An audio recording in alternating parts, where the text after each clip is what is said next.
Hello food lovers, welcome back to our channel. Today we have an exciting fusion recipe for you, Maggie Chinese Bhel. It's a delightful blend of flavors with the familiar comfort of Maggie. Let's dive into the world of fusion street food. Let's start by cooking the Maggie. Boil water in a pan, add the Maggie and cook them according to the package instruction. Drain and set it aside. Now let's fry our Maggie. In a bowl, combine the cooked Maggie and corn flour and mix it together.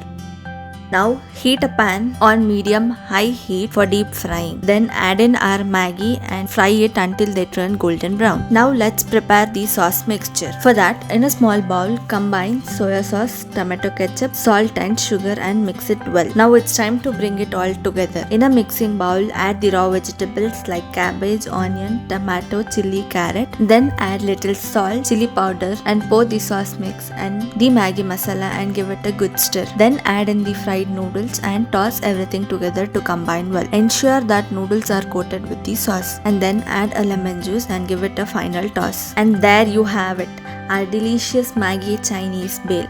It's a perfect fusion of Maggie and Chinese flavor. It's a unique street food delight you can enjoy at home. Thank you for watching and we'll see you in next video.